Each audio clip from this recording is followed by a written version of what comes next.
ভারত একটি বিশেষ পক্ষকে ব্যবহার করে বাংলাদেশের আধিপত্য বজায় রাখার চেষ্টা চালাচ্ছে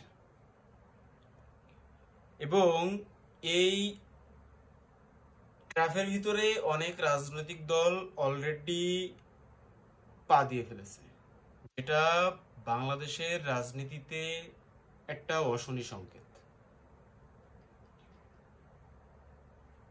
দেখুন, একটা দেশের, গণতান্ত্রিক দেশের সাধারণত দুইটি পক্ষ থাকে, একটা সরকারি পক্ষ, একটা বিরোধী পক্ষ। আচ্ছা, আপনারা বলুন তো, বর্তমানে বাংলাদেশে সরকারি পক্ষ কে আর বিরোধী পক্ষ কে? আপনারা অনেকে ভাবতেছেন এ তো খুব সহজ কথা, একটা পক্ষ ডক্টর ইউনূস আর একটা পক্ষ যেহেতু আওয়ামী লীগ মাঠে নাই তাহলে বিএনপি, আর সাথে জামাত, জাসদ, বাসদ, বাম ডান আরো অনেকেই। কিন্তু ব্যাপারটা কি আসলেই তেমন? দেখুন, 5ই আগস্টের প্রেক্ষাপট যখন চেঞ্জ হলো তখন কিছু লোক ক্যান্টনমেন্টে লুকায় থাকলো এবং তাদেরকে খুব গোপনে যত্নের সাথে দেশের বাইরে বের করে দেওয়া হলো। হাসনাত আব্দুল্লাহকে ডেকে নিয়ে বাংলাদেশ আওয়ামী লীগ যাতে নির্বাচনে অংশগ্রহণ করতে পারে এই মর্মে একটা প্রস্তাব দেওয়া হলো, যে প্রস্তাবে হাসনাত আব্দুল্লাহ এগ্রি করেনি।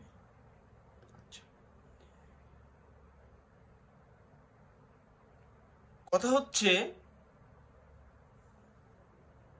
এই যে ঘটনাগুলো ঘটানো হলো, এই ঘটনার মূলে কে ছিল? খুব সহজ কথা, সেনাপ্রধান ওয়াকারুজ্জামান। তাহলে খেয়াল করুন, যদি বিএনপি বিরোধী পক্ষ হতো তাহলে কি আওয়ামী লীগ ঝটিকা মিছিল করতে পারত? বিএনপির পালায় যাওয়া নেতাকর্মীরা কি দেশ ত্যাগ করতে পারত? হাসনাত আব্দুল্লাহর কাছে কি ওয়াকারুজ্জামান এই ধরনের প্রস্তাব দিতে পারত? না। তার মানে ওয়াকারুজ্জামান হচ্ছে দ্বিতীয় পক্ষ বা বিরোধী পক্ষ। তার কারণ, ওয়াকারুজ্জামান কে? উনি বাংলাদেশ সেনাবাহিনীর প্রধান, উনি শেখ হাসিনার আত্মীয়। আচ্ছা, ওনাকে সেনাপ্রধান করা হয়েছে কার অনুমোদনে? শেখ হাসিনার অনুমোদনে। জুলাইয়ের 15 তারিখ থেকে অন্তত 29 তারিখ পর্যন্ত যে কিলিং মিশন চালানো হয়েছে, শেখ হাসিনা কার পরে ভর করে এই কিলিং মিশন চালাইছে? এটা আপনাদের কাছে প্রশ্ন রেখে গেলাম।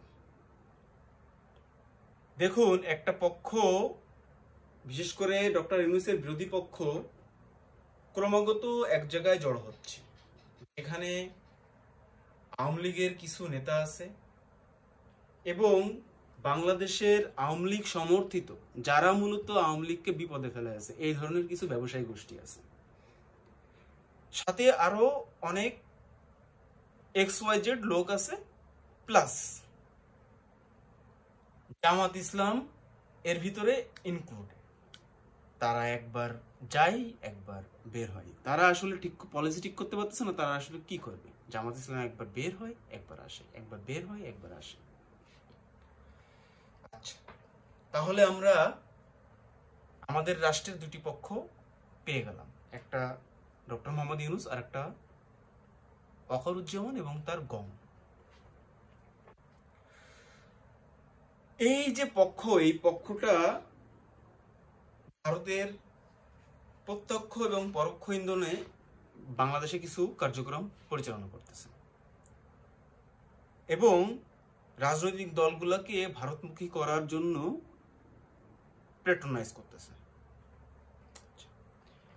বাংলাদেশের রাজনৈতিক দলগুলো ভারতমুখী প্রবণতা, এটা কেন আমি বলতেছি, তার কিছু ইন্ডিকেশন আছে। চলুন আমরা ইন্ডিকেশন গুলো খেয়াল করি। আর এই ইন্ডিকেশন গুলা বোঝার জন্য আমাদেরকে কয়েকটা নাম সামনে আনতে হবে।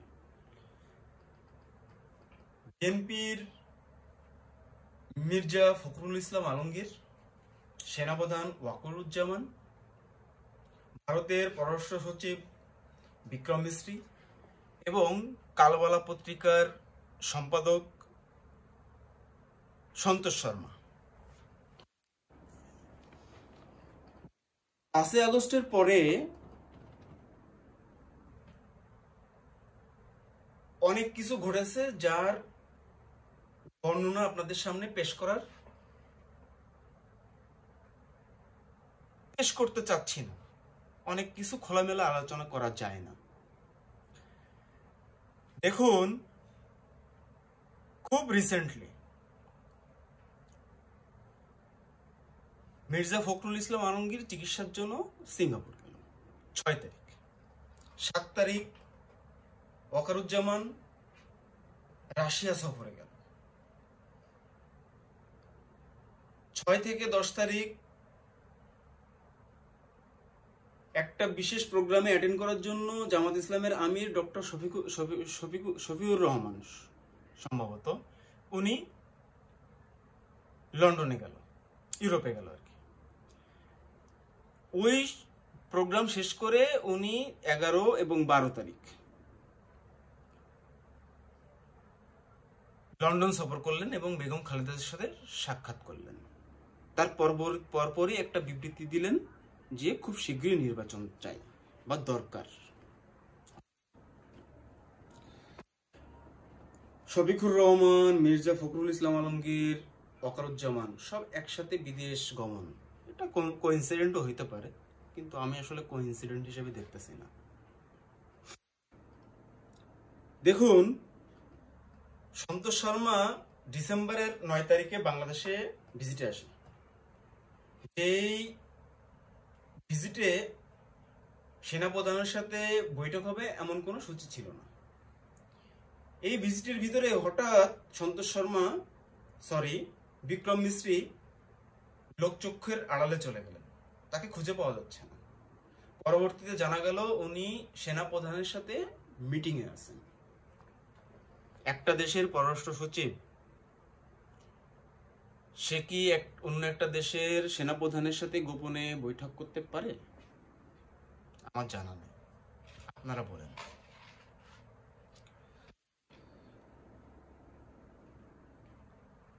এই যে বৈঠক করলেন, বৈঠকের বহু পরে এসে উনি সফরে গেলেন এপ্রিলের 6 তারিখে, ফিরে আসলেন এবং 13 তারিখে বৌদ্ধবিহার, 14 তারিখে ঢাকেশ্বরী মন্দির। সন্তোষ শর্মার উপস্থিতিতে উনি একটা বক্তব্য রাখলেন। কি বক্তব্য রাখলেন এটা আপনারা অনলাইন থেকে দেখে নেবেন। ইদানিং সন্তোষ শর্মা বিএনপির স্থায়ী কমিটির সদস্যদের সাথে খুবই ঘনিষ্ঠ। এটা অনলাইনে বিভিন্ন ভিডিও ঘুরে বেড়াচ্ছে, আপনারা দেখে নিতে পারেন। সন্তোষ শর্মা এখন পর্যন্ত ভারতের একজন রয়ের অ্যাক্টিভ এজেন্ট এবং সন্তোষ শর্মা এখন বিএনপির খুব ভালো চাই। বিক্রম মিস্ত্রি চলে গেলেন, তার সপ্তাহ 3 পরে ওয়াকারুজ্জামান বেগম খালেদার সাথে দেখা করতে গেলেন জানুয়ারির 2 তারিখ। জানুয়ারির 7 তারিখে বেগম খালেদা জিয়া লন্ডনের উদ্দেশ্যে যাত্রা করলেন চিকিৎসা করবেন এই মর্মে।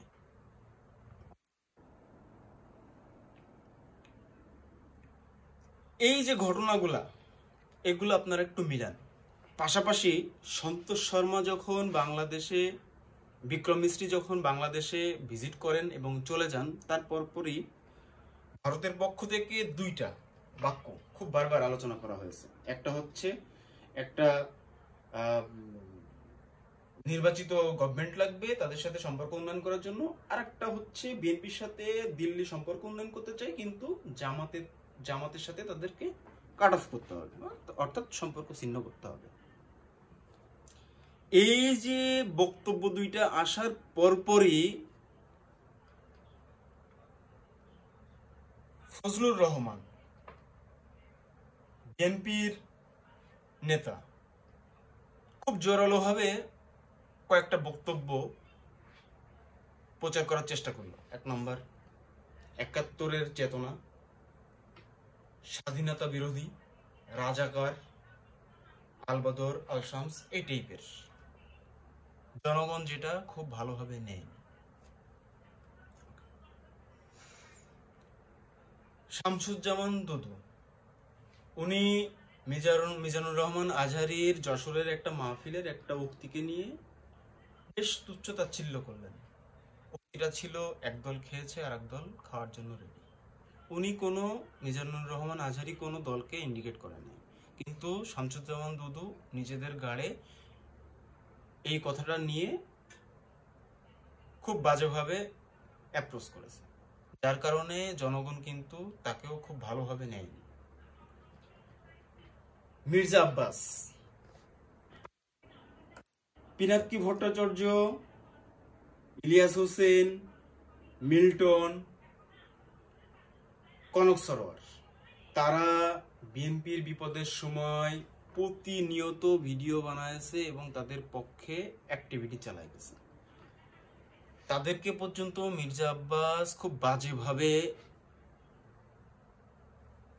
কল করেছে, খুব বাজেভাবে, এটা বাংলাদেশের জনগণ ভালোভাবে নেই।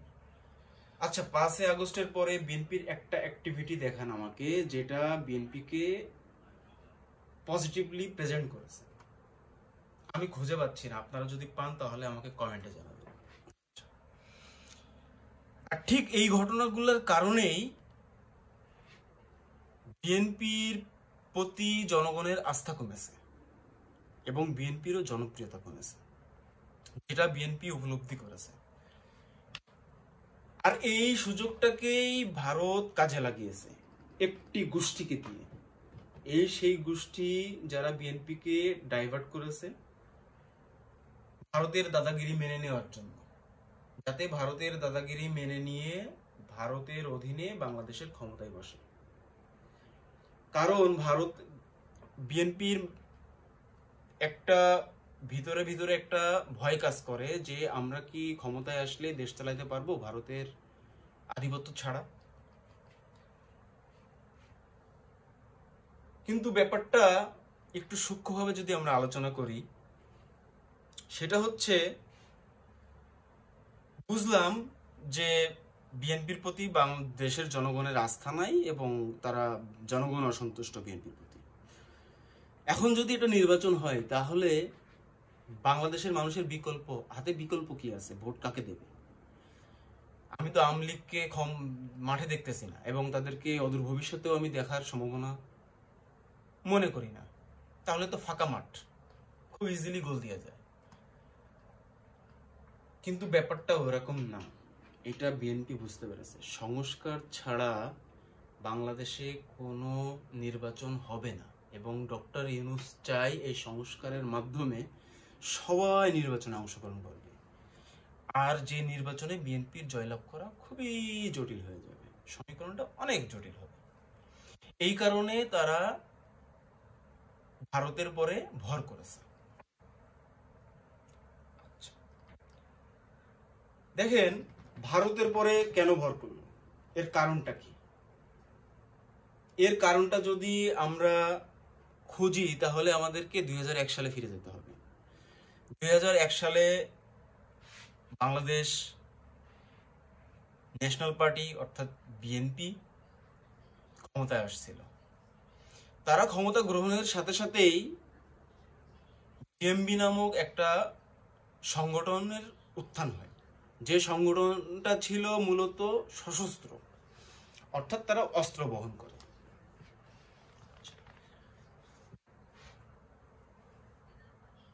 কথা হচ্ছে এই জিএমবিকে বিএনপি প্রত্যক্ষ এবং পরোক্ষভাবে প্যাট্রোনাইজ করেছে এবং বামপন্থীদেরকে দমানোর জন্য জিএমবিকে ব্যবহার করা হয়েছে। জিএমবি এতটাই উদ্ধত হয়ে গেছিল যে মানুষ মেরে গাছে লাশ ঝুলিয়ে রাখলো। আর এই খবরটা ইন্টারন্যাশনাল মিডিয়া খুব ফলো করে খুব ব্যাপকভাবে ছড়াই দিল সারা বিশ্বে, এবং এই ব্যাপারটা পশ্চিমা বিশ্ব বা ওয়েস্ট খুব ভালোভাবে নেয়নি। তারা খুবই ক্ষুব্ধ। কারণ কি?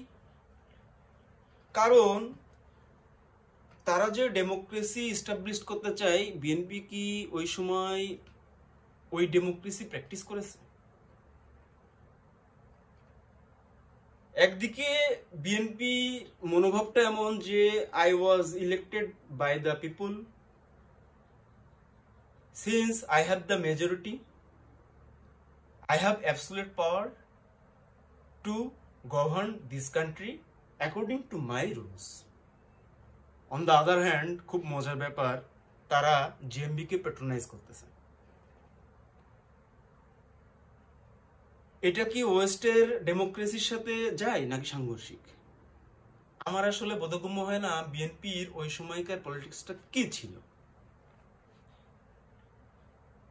এই জিনিসটা যখন ঘটলো, ঠিক তখন সময়টাকে আপনাদের বুঝতে হবে। সময়টা 9/11-এর সময়, যেখানে ওসামা বিন লাদেন কর্তৃক টুইন টাওয়ারে হামলা করা হয়েছে। এই মর্মে একটা ব্যাপক প্রচারণা চালানো হলো এবং বুশ আফগানিস্তানে হামলা করলো এবং ব্যাপক ধ্বংসযজ্ঞ চালালো। ঠিক ওই সময় আফগানিস্তান ফেরত মুজাহিদরা সশস্ত্রভাবে মহড়া দিচ্ছে বাংলাদেশে, এবং তাদের ভাবটা এমন যে তারা প্রেসিডেন্ট বুশকে ফালাই দেবে। যেখানে সিকিউরিটি কাউন্সিলে রেজলিউশন পাস হচ্ছে, আমেরিকার বা পশ্চিমাদের যে এন্টি গ্রুপ, সোভিয়েত ব্লক, চীন বা রাশিয়া, হোয়াটএভার, তারা বিরোধী পক্ষ হয়েও তাদেরকে অকট্ট সমর্থন দিচ্ছে। আর ছোট ছোট যে দেশগুলো আছে তারা রেজলিউশন পাস করার জন্য যেখানে একটা ভোট দেওয়ার কথা সেখানে 20টা 30টা ভোট দেওয়ার একটা ভাব, মানে এতটা আগ্রহী তারা। আর সেখানে বাংলাদেশে কি ঘটতেছে? সেখানে বাংলাদেশে জেএমবির মতো একটা সশস্ত্র সংগঠন মহড়া দিচ্ছে, মানুষ মারতেছে। বিএনপি আজও পর্যন্ত তাদের ওই সময়কার পলিটিক্যাল স্ট্যান্ড বাংলার জনগণের কাছে ক্লিয়ার করেনি, এমনকি ওয়েস্টের কাছেও ক্লিয়ার করেনি। আর তখনই ওয়েস্ট যখন বিএনপিকে খারাপ চোখে দেখা শুরু করেছে, ভারত ঠিক এই সুযোগটা গ্রহণ করেছে। ভারত 2004 সালে বা তার আগের থেকেই বিএনপিকে ফালাই দেওয়ার জন্য প্লট খুঁজতেছিল যে কিভাবে ফালানো যায়। 2004 সালে 1 এপ্রিল 10 ট্রাক অস্ত্র আটক হয়। ভাবুন, 10 ট্রাক অস্ত্র বিএনপির মদদে বাংলাদেশে ঢুকতেছে, অথচ সবাই জেনে গেল এবং সেটা পুলিশ আটকও করে ফেললো। এটা তো আমি মনে করি একটা রয়ের একটা সাজানো নাটক, বিএনপিকে ফালাই দেওয়ার জন্য একটা প্ল্যাটফর্ম তৈরি করা। যাই হোক, এখানে সফল হয়েছে, 10 ট্রাক অস্ত্র ধরা পড়েছে, সেটা ইন্টারন্যাশনাল মিডিয়ায় হাইলাইটস করা হয়েছে। পরবর্তীতে বিএনপি যখন পড়ে গেছে, তখন 2007 সালে 1/11-এর উদয় হয়েছে এবং তারপরে পশ্চিমা বিশ্বের যেহেতু ক্লোজ অ্যালায়েন্স হচ্ছে ভারত, ভারতের কাছে বাংলাদেশকে বিকিয়ে দেওয়া হয়েছে খুব উলঙ্গভাবে, যে ভারত বাংলাদেশকে চেটেপুটে খাক, বিনিময়ে ভারত যেন চীনকে ঠেকায়। মজার ব্যাপার হলো, ভারত চীনকে তো ঠেকাতেই পারেনি, উল্টো তাদের স্বার্থ বাংলাদেশের উপরে একের পর এক অ্যাপ্লাই করে গেছে।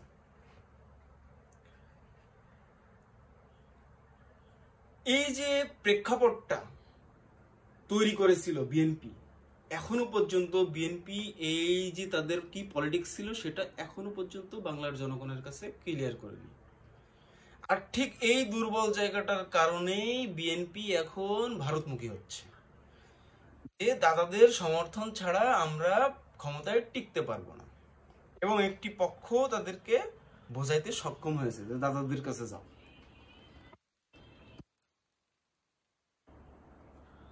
অন্যদিকে জামাত ইসলাম তো তাদের পলিটিক্যাল এজেন্ডা এখনো পর্যন্ত ফিক্সড করতে পারেনি। তারা একবার এখানে, একবার ওইখানে, একবার সেখানে। ইদানিং দেখতেছি তারাও এই ভারতের কাছে দৌড়ঝাঁপ করতেছে যদি তাদের নিবন্ধনটা একটু ফেরত পাওয়া যায়। যাই হোক, দেখুন আমেরিকার যে পলিসি ছিল বাংলাদেশের প্রতি ভারতকে সাথে নিয়ে, সেই পলিসি কি এখনো বিদ্যমান?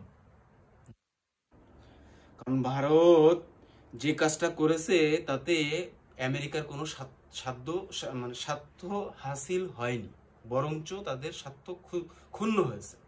তারা চীনকে আটকাইতে পারেনি। তাহলে কেন বাংলাদেশকে ভারতের কাছে ফেলায় রাখবে? এ কারণে ট্রাম্প প্রশাসন প্রথমবার যখন ক্ষমতায় আসে তখন 2017 সালে এটার পর্যালোচনা করে এবং ভারতের সাথে যত ভারতের পক্ষে সুবিধা হয় এমন যত চুক্তি ছিল চুক্তিগুলো সব বাতিল করে গেছে। পরবর্তীতে বাইডেন প্রশাসনও এই জিনিসটা ভিতরে ভিতরে উপলব্ধি করেছে এবং তারা শেখ হাসিনার পরিবর্তে অন্য একটা ক্ষমতা বাংলাদেশে আনার চেষ্টা করেছে, পারেনি। বাইডেন প্রশাসন দ্বিতীয়বার ক্ষমতায় আসার পরে ভারতের সাথে সকল চুক্তি স্থগিত করেছে এবং খুব বাজেভাবে তাদের সাথে আচরণ করেছে। এতে বোঝা যাচ্ছে ভারতকে বর্তমানে আমেরিকা গোনার ভিতরেই ধরে না, নাথিং, কিছুই না। উল্টো রকে নিষেধাজ্ঞা দেওয়ার জন্য প্রস্তুতি নিচ্ছে। আর ভারত যে নরেন্দ্র মোদী যে বাংলাদেশের উপরে কর্তৃত্ব করবে তার ক্ষমতা টেকে কিনা এটা নিয়ে সন্দেহ আছে। তাদের ভিতরে ভিতরে অনেক সমস্যা চলতেছে। এত কিছু সত্ত্বেও আমার মতো একটা নির্বোধ মূর্খ যদি এত কিছু জানে তাহলে কি বিএনপির নেতারা জানে না? জানে। তারপরেও তারা কেন ভারতমুখী হচ্ছে? কারণ আছে, এটা তাদের মজ্জাগত সমস্যা, মানসিক। দীর্ঘদিন দলের ভিতরে সংস্কার না হওয়ার কারণে এই ঘটনাগুলো ঘটেছে। তারা এখনো 2001 সালের নির্বাচনে বা ওই সময়কার পলিটিক্সের ভিতরে রয়েছে। 2001 সাল থেকে যে 25 সাল পর্যন্ত 24টা বছর পার হয়ে গেছে এটা তাদের মাথার মধ্যেই নেই। বাংলাদেশের জনগণ এখন অনেক সচেতন, সোশ্যাল মিডিয়ায় এখন খুব অ্যাক্টিভ, যে কোনো ইনফরমেশন খুব দ্রুত ভাইরাল হয়ে যায়। গোপনে কোনো কিছু করা এখন আর সম্ভব না। তাই যদি সম্ভব হতো তাহলে শেখ হাসিনা এখনো স্টিল নাও ক্ষমতায় থাকতেন, পারে নাই। কারণ বাংলাদেশের জনগণ খুব সচেতন। ভিতরে ভিতরে বাংলাদেশে একটা পক্ষ তৈরি হয়ে গেছে যারা বাংলাদেশের পক্ষ, স্বাধীনতার পক্ষে, ন্যায়ের পক্ষের।